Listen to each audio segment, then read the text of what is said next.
There's a good rule of thumb that you don't think about until you hear stories like this.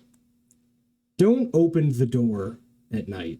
Not when something feels wrong. When every one of your instincts is telling you no. Because some people did. And they all say the same thing after. They knew something was off before the door was ever opened.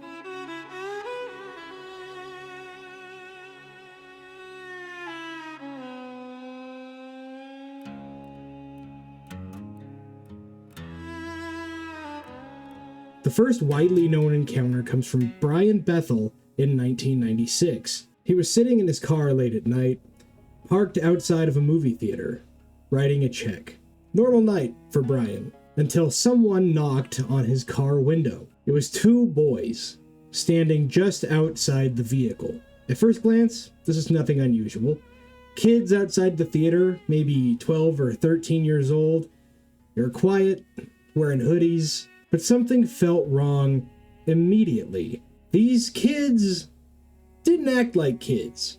They didn't behave like kids, and when they spoke, it wasn't nervous. It wasn't even casual. It was controlled. The boys asked for a ride, saying they needed to get home. Said their parents would be too worried about them. This wasn't an odd request. At least it wasn't in the late 90s. Except to Brian, it did not feel normal. And then he noticed something. Their eyes, completely black. No whites, no pupils, just black. I mean, I guess you could argue it's all pupil, but I think that would just be splitting hairs here, so. And in that moment, everything in Brian's being was telling him one thing. Do not let them in. And instead of leaving, the boys became more insistent. More direct. Let us in. Let me in. Let me in. They weren't asking anymore, they were telling. And Bethel described something that happened to him that was very specific. A feeling. Not from fear of threat, not panic or danger. It was something deeper. Like his body recognized something before his mind could explain it. Thank God, Brian listened to that feeling. He refused, locked the doors, and drove away. And when he looked back at them through his rearview mirror, they were nowhere to be seen. This story spread, a little slower at first, and then rapidly, because Brian wasn't the only one to have experienced it. And the other stories were almost identical. Different locations, different years, different people, but it was all the same pattern. That late at night, they would hear a knock at their door or window and open it to find children. And every time the requests of those children started polite, and they became persistent, and then they began demanding. And each time, it was the same request. Let us in. And each time, they had black eyes. And every time they noticed those black eyes, it was like something inside you began to scream. It wasn't a feeling that began slowly. It happened immediately, even before they could understand why. Now, some of these people, as I would call them, idiots, opened the door and let them in. And that's where things start getting a little bit more unclear. Because once they break the threshold, the stories stop aligning the same way they were before. Some people reported getting sick, others reported extreme and terrifying nightmares, and some claimed that the electronics failed.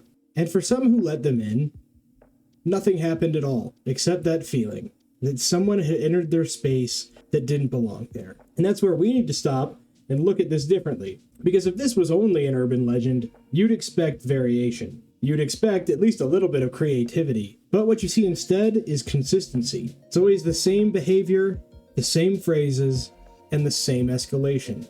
And that's not how random stories spread. That's how patterns are identified. So we have a few theories as to what these are. We're going to say these. It's, thems. Some people, as always, say it's aliens. Because how could anything be supernatural without it being an aliens? We get it. You watched the X-Files. Not everything is aliens. I don't even think aliens are real. I'm pretty sure it's all just demons. Demons everywhere. The oceans, the sky, all over. But that's probably a video for another time.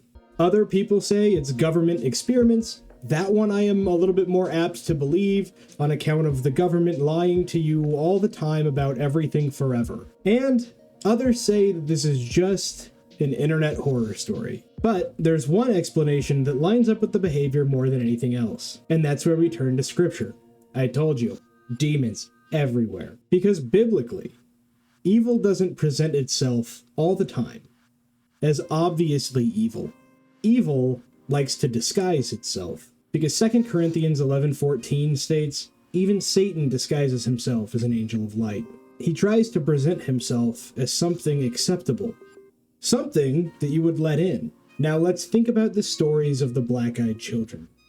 They don't break in, they don't attack you, they ask, they wait, and they require permission. And that's a pattern that shows up repeatedly in discussions of spiritual influence. Those kids didn't force entry. They needed an invitation. They needed consent to come into the house. And whatever it was presenting itself as a child on purpose. Because children are non-threatening.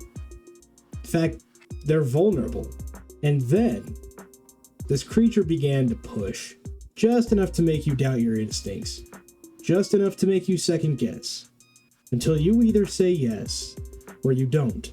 And that's the moment that matters. Because every witness describes the same internal conflict. Logic's telling you, these are just kids. But something deeper says this is wrong. And that tension, the cognitive dissonance, is the entire encounter.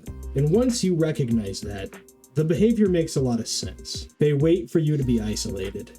They approach when you're alone.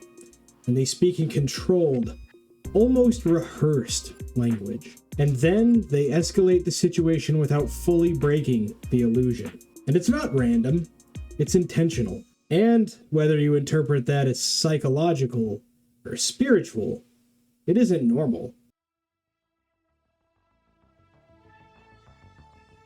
Now here's the part that should make you think a little bit deeper. Encounters like this aren't tied to one place. They've been reported all over. In cities, in suburbs, on back roads, in isolated homes, anywhere where someone is alone, vulnerable, or unsure. Which means that this isn't about geography. It's about opportunity. And that lines up with something else.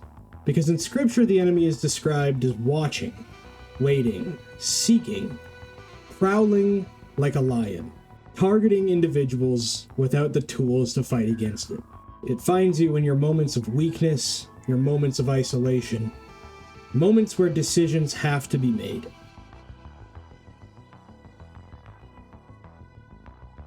So, whether the black-eyed children are real, or there's something else being interpreted through a modern lens, the pattern is what matters the most. So if something approaches your house, it looks like a kid, and it asks to be let in, once you notice something peculiar about its eyes, and everything in you is screaming no, that instinct might not be fear. That's recognition. And ignoring it might be the worst decision you could possibly make. Because every story that ends well has something in common. Those people didn't open the door. Because not everything that asks to come inside should be allowed in. Now, I'm not saying these things are definitively real. It very well could just be an internet horror story. In fact, that's more than likely. All I'm saying is, as someone who does believe in the supernatural through a Christian lens, maybe don't open the door for creepy little demon children. Thank you for watching Dead Range. If you made it this far, it means you liked the video, so go ahead and drop like and subscribe. I greatly appreciate it. Thank you all.